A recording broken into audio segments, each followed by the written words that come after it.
गरुड़ पुराण के अनुसार क्या होता है मौत के बाद। मृत्यु को लेकर हर किसी के मन में सवाल होते हैं और सदियों से इंसानों ने इनके जवाब ढूंढने की कोशिश की। कई धर्म और विश्वास बने और लोग सब में कहीं ना कहीं मृत्यु के बाद आत्मा के होने का जिक्र करते हैं और स्वर्ग नर्क की बातें होती है।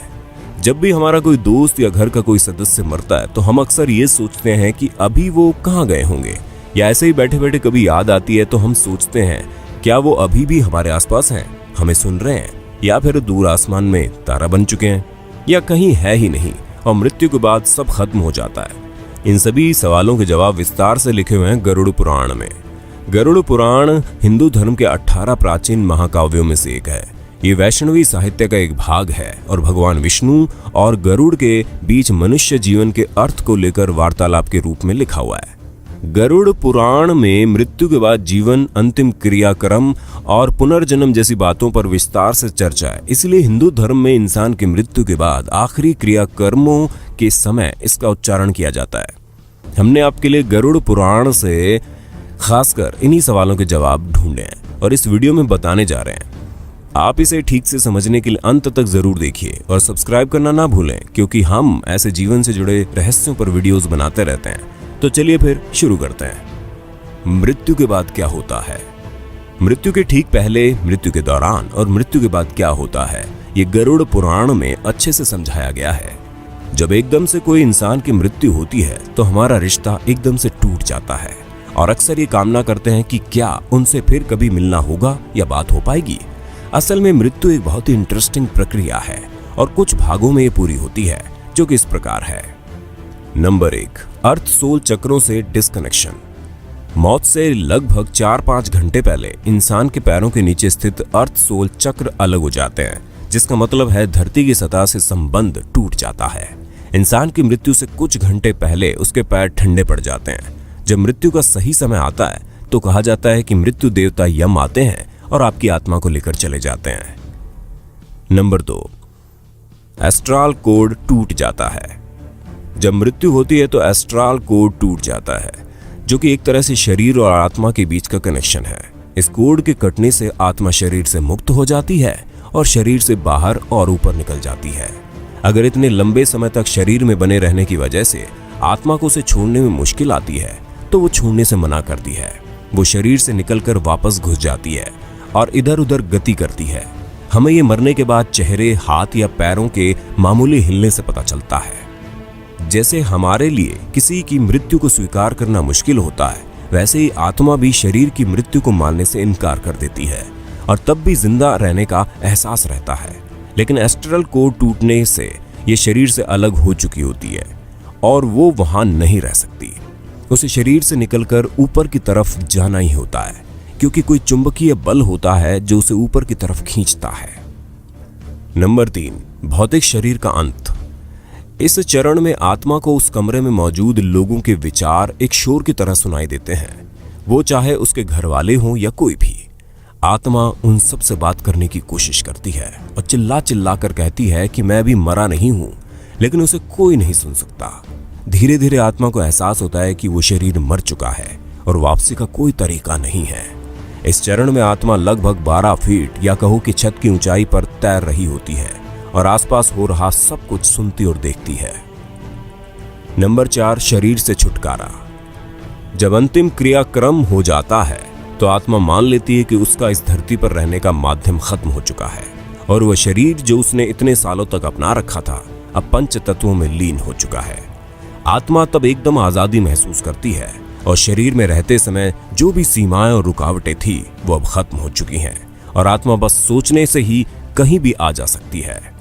7 दिन तक आत्मा अपने शरीर के साथ रहते समय की पसंद की जगहों पर घूमती रहती है, जैसे कि उसका सबसे पसंदीदा कैफे, बगीचे में सुबह की सैर, ऑफिस वगैरह। अगर आत्मा धन दौलत से बहुत लगाव महसूस करती है तो वो तिजोरी के पास भी रहेगी। अगर बच्चों से बहुत लगाव हो तो बच्चों के पास रहेगी और उन्हें प्यार करेगी। 7 दिन बाद आत्मा अपने परिवार और धरती को अलविदा कहती है, इस धरती से दूर होने लगती है और दूसरी दुनिया में प्रवेश करती है। नंबर 5, सुरंग। कहते हैं कि एक बड़ी सी सुरंग होती है जो आत्मा को एस्ट्रल प्लेन तक पहुंचने से पहले पार करनी होती है और इसलिए कहा जाता है कि मृत्यु के बाद के 12 दिन बहुत महत्वपूर्ण होते हैं।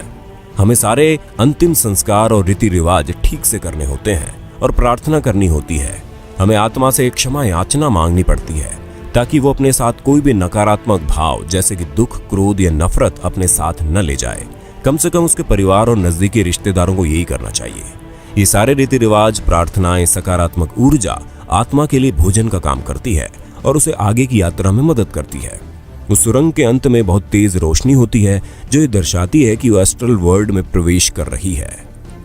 लेकिन अगर उसके घर वाले रीति रिवाज और प्रार्थना नहीं करते तो आत्मा सुरंग को पार नहीं कर पाती और फिर यही धरती पर फंस जाती है। वो ना तो एस्ट्रल प्लेन तक पहुंच पाती है और ना ही धरती पर कोई शरीर में होती है, इसलिए धरती पर ही भटकती रहती है। इसलिए किसी की मृत्यु के बाद भी उसके परिवार को अपनी जिम्मेदारी अच्छे से निभानी चाहिए और उसकी आत्मा को अंतिम यात्रा में मदद करनी चाहिए। नंबर 6, पूर्वजों से मिलाप। मृत्यु के बाद 11वें और 12वें दिन हिंदू सभ्यता में लोग होम, प्रार्थनाएं और रीति रिवाज करवाते हैं, जिससे आत्मा अपने पूर्वजों, नजदीकी दोस्तों, रिश्तेदारों और मार्गदर्शकों से मिलती है। पहले से मृत पूर्वज उसका ऊपरी दुनिया में स्वागत करते हैं और गले लगाते हैं, जैसे हम धरती पर अपने दोस्तों और परिवार को बहुत समय बाद मिलने पर लगाते हैं। उसके बाद आत्मा अपने मार्गदर्शकों के साथ धरती पर पूरी की हुई जिंदगी को महान कार्मिक बोर्ड की मदद से गहनता से परखा जाता है। यहीं पर एक दिव्य प्रकाश की उपस्थिति में पूरा जीवन देखा जाता है। नंबर 7, जीवन का सार। यहाँ पर कोई जज नहीं होता और ना ही कोई भगवान। आत्मा खुद ही अपनी जिंदगी की समीक्षा करती है, जैसे पूरी जिंदगी वो दूसरों को जज करती थी। आत्मा अपने साथ हुए बुरे के लिए क्रोधित होती है और बदला लेने की इच्छा रखती है। किसी का जो बुरा किया है उसके लिए पछताती है और उसके लिए खुद ही सजा मांगती है। जैसे कि आत्मा शरीर से और अपने मैं से नहीं जुड़ी होती, इसलिए आखिरी फैसला उसके अगले जीवन का आधार बनता है और इसी आधार पर आत्मा ही अगले जीवन के लिए रूपरेखा तैयार करती है, जिसे ब्लूप्रिंट कहते हैं। हर घटना और मुसीबतें जो झेलनी होगी और हर चेतावनी जिसका सामना करना होगा इस एग्रीमेंट में लिखी जाती है। यहाँ तक कि आत्मा उम्र, व्यक्तित्व और हालात भी खुद ही चुनती है।